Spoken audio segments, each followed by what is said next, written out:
So, have you ever completely forgotten a shared event? I mean, even when a friend insists it happened, and they're painting this incredibly vivid picture of the day, yet you perfectly recall some minor, like seemingly insignificant detail from that exact same afternoon that literally nobody else noticed? Oh yeah, absolutely. It happens all the time.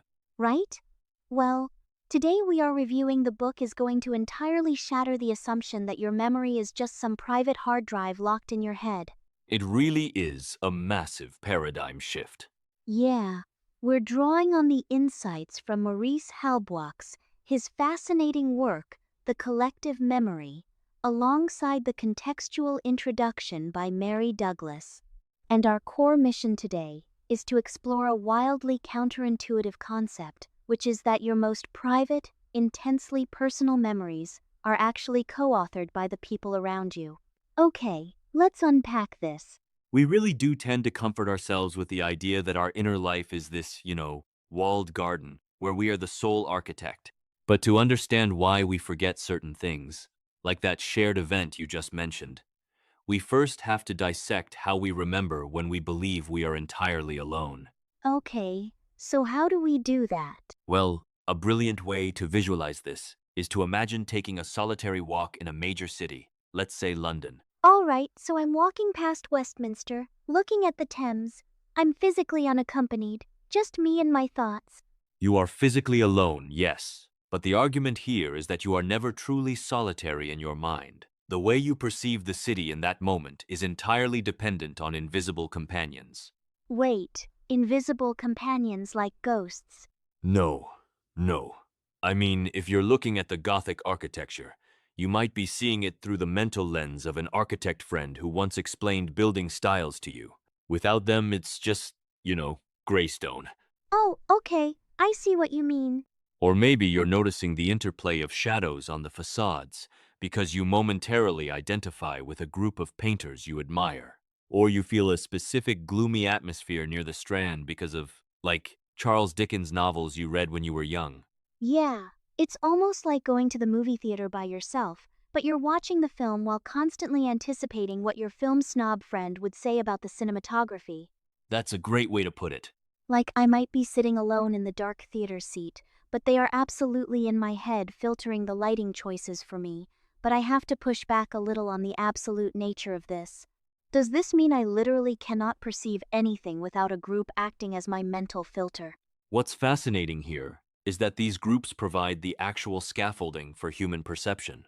Even if the group is just the author of a guidebook you read, or the map makers who laid out the grid you studied before your walk, they give you the categories needed to process the visual data. So without them, what happens? Well, think of raw sensory input as a chaotic flood. Without these inherited social categories to organize the flood, the data wouldn't stick as a cohesive memory. It would just wash over you. Your ability to reflect on your surroundings in that solitary moment is inextricably tied to your nature as a social being. Wow, that fundamentally redefines what it means to be by yourself, and it sets up a pretty wild implication. Oh, definitely. Because if our memories are completely reliant on these social frameworks to even be recorded in the first place, what happens to the memory when those social ties are eventually broken? That brings us to the actual mechanics of forgetting. We often think of forgetting as just a natural decay of brain cells over time, right? Yeah, just getting older. Exactly. But there's a powerful structural reason we forget, and it's best illustrated by thinking of a high school teacher, a lycée professor, to use the classic example, who has taught for 15 years. Imagine he runs into a former student from a decade ago. Oh, I know this dynamic. The student usually remembers everything. They can map out exactly where everyone sat in the classroom. They recall specific inside jokes the teacher made, the weird quirks of the other kids. But the professor just draws a complete blank. He remembers absolutely nothing about that specific day or that specific joke. And we usually chalk that up to the professor being older or having too many students. But the underlying mechanism is entirely different. The student remembers because for the class, that room wasn't just a physical space. It was a durable, effective community. Okay, let's break down that term, affective community. It essentially means a group bound together by shared emotional experiences and social ties. It's a peer group. Even after the school year ended, those students continued to socialize. They belonged to the same overlapping circles. They laughed about those classroom moments of reunions or online. They continually reconstructed the memory together. Yes, exactly. Keeping. The while for the professor, the class was just an ephemeral, repetitive, technical function. Every single year, a new batch of faces comes in. He is doing a job. He isn't hanging out with these teenagers on the weekend. No, definitely not. So once the school year ends, the group completely dissolves for him because he has no durable group with which to continually share and reinforce those specific events. The framework vanishes, and the memory goes with it. This same mechanism applies to our most intimate, intense relationships too. Consider the often heartbreaking scenario of an unrequited lover. You have a situation with a severe imbalance of emotional investment. Yeah, that's a tough one. The person who loves more deeply remembers every single passionate declaration, every promised future, every significant glance shared over dinner. And if you're listening right now and you've ever felt like your ex was gaslighting you about the past, like denying that certain conversations happened or completely forgetting a weekend that meant everything to you, consider this. They might literally just lack the structural framework to remember it. That is a crucial real-world application of this idea. The person who loves less simply isn't as embedded in that specific two-person relationship dynamic. Their vital impulses, meaning the core direction of their mental and emotional energy. We're actively driving their thoughts toward other groups, other interests, other ambitions. So they weren't necessarily being deceitful when they forgot those romantic declarations. Not necessarily. No. They simply weren't fully situated in that shared framework. It's literally a structural failure to form a collective memory because one person had one foot out the door. The framework wasn't strong enough to hold the data. Exactly. There's another angle to this that really highlights how physical this loss can feel, and that is forgetting a foreign language. Losing a language isn't just a loss of vocabulary, flashcards. It is described as losing the capacity to turn toward and adopt the attitude of the group that speaks it. It's compared to a localized brain injury. It is a profound disconnection. Language is the ultimate collective framework. When you start to forget a foreign language because you haven't spoken it in years, you lose the attentive force required to sustain contact with that specific linguistic community. You aren't just forgetting the word for apple or house. Right? The entire perspective, the cultural memories, and the specific worldview associated with that language begin to disappear because the group framework that supported them is no longer active in your daily life. You know what this reminds me of? High school chemistry. Oh, really? How so? Think of a saturated liquid in a beaker. You have to drop a tiny seed crystal into the liquid, to the whole thing suddenly crystallize and turn solid. Memory works the same way. A friend starts telling a story about a road trip you took together, and that testimony acts as the seed. Suddenly, boom, the memory crystallizes in your mind. You can see the car, you can smell the bad diner food. But if you have drifted so far from that friend group that there is no trace of their framework left in you, their testimony won't crystallize into a memory. It just remains an objective story they're telling you about someone who happens to have your name.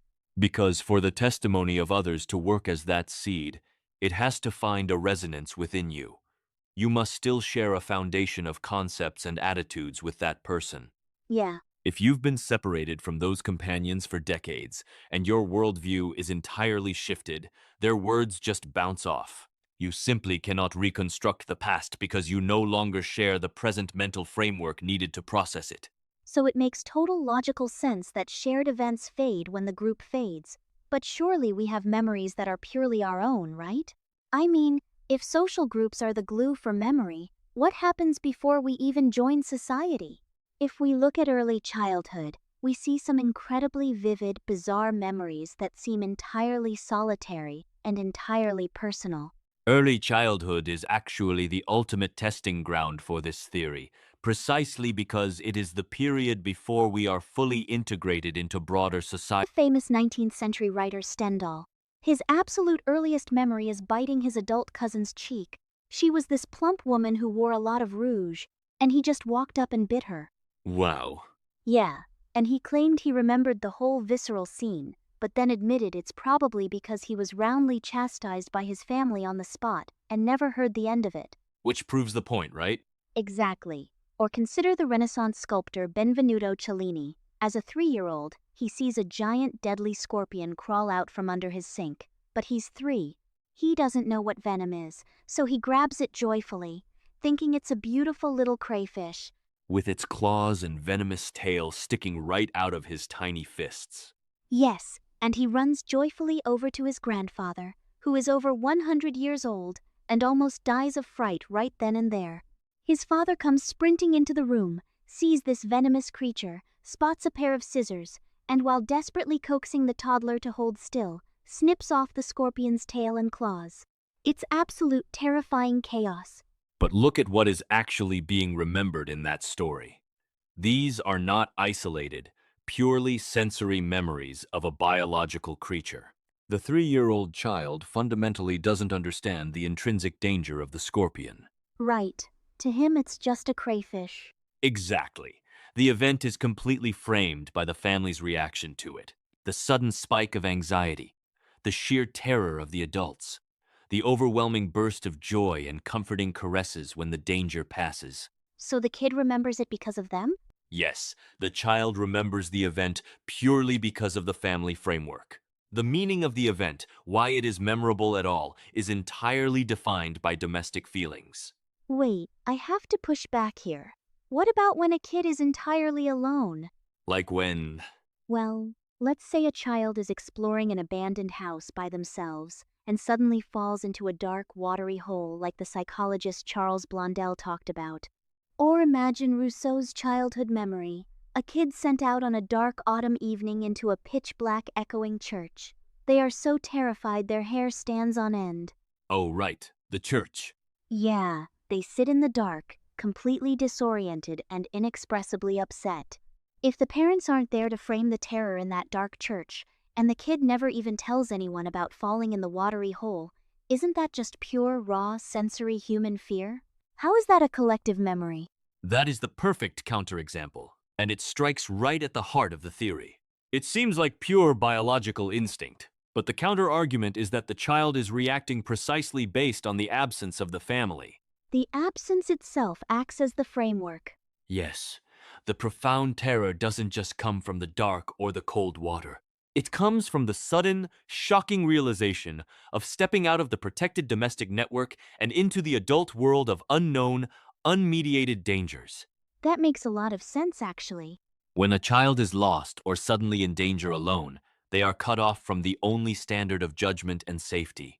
They know their parents. The fear is the visceral realization of their dependence. So the framework of the family is still organizing the memory. Just by contrast, the child is experiencing what it means to be outside the group, which is a profoundly social realization. Even when we are most alone, terrified in the dark, the shadow of our social group is still defining the experience.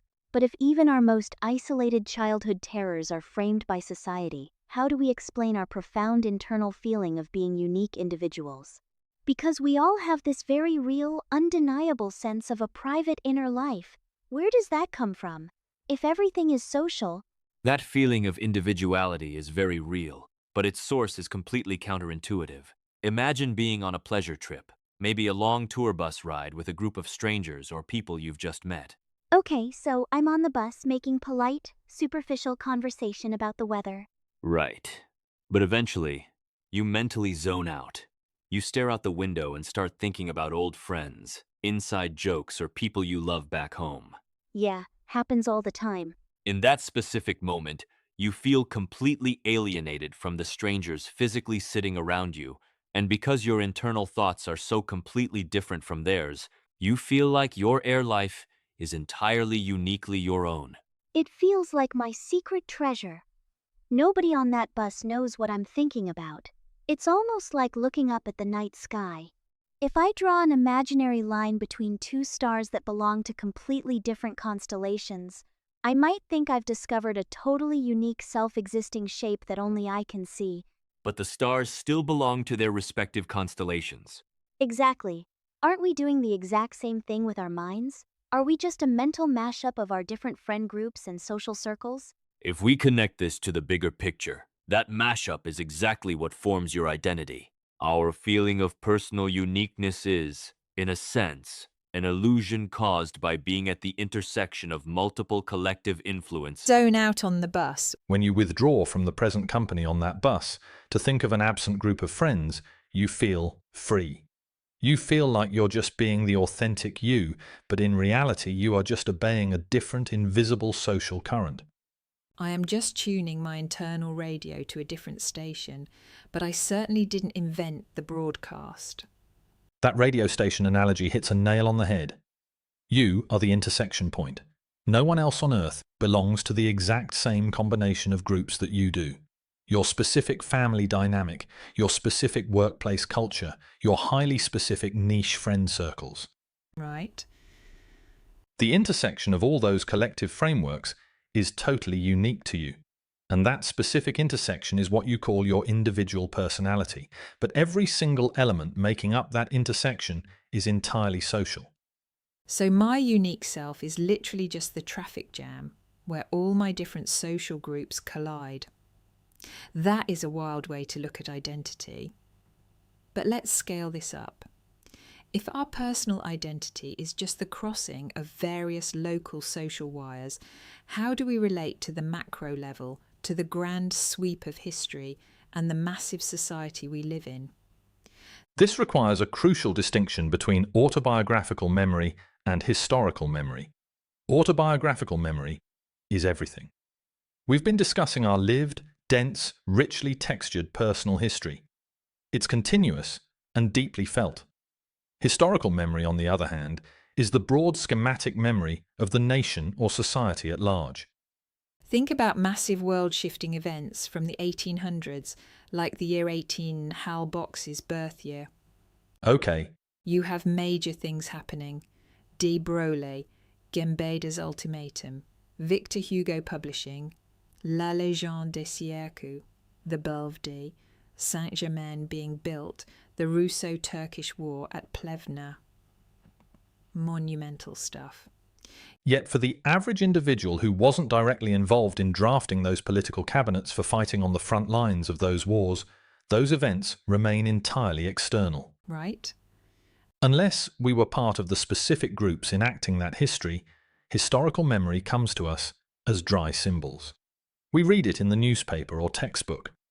Historical memory is actually often compared to a crowded cemetery Full of brief tombstone inscriptions, proper names, dates, simple formulas, summarizing incredibly long sequences of agonizing details. It's just data. The tombstones are markers of events that transformed institutions. But for you, the individual, they lack the flesh and blood of lived experience because you don't possess the collective framework of the groups that actually live them. You only have the national framework, which is designed to be very broad and schematic so that everyone can fit into it. So what does this all mean for the listener? The best way to visualize this difference is to think of yourself as a distracted passenger on a boat. Living through history is like sitting on the deck watching the riverbank slide by. You see the scenery, you acknowledge the passing towns, and later on you can look at a map and trace your exact route down the river. But you didn't truly touch the lamb. Exactly. You're just floating past it. Can the map of history ever feel as visceral and real as a walk through our own childhood neighbourhood? It rarely does. And that is precisely the point. The map is external. The neighbourhood is internal because you've actually walked it with your groups, and this fundamentally changes how we must view our own minds. You are not an isolated hard drive. No, Your memory isn't a passive recording device. You can just command that will to recall data. To improve your memory, to truly deepen your understanding of the world, you have to actively engage with the groups, the messy conversations in the communities around you. because they are the literal scaffolding of your consciousness. And the ideas you think are most fiercely your own are often the ones where your agreement with your social milieu is so complete that you vibrate in unison with it, completely ignorant of the external source. You think you are the singer, but you're often just the echo. If you want to remember more of your life, you have to participate more in the lives of others. You have to maintain the pathways of communication with your groups. Okay, let's bring this all together.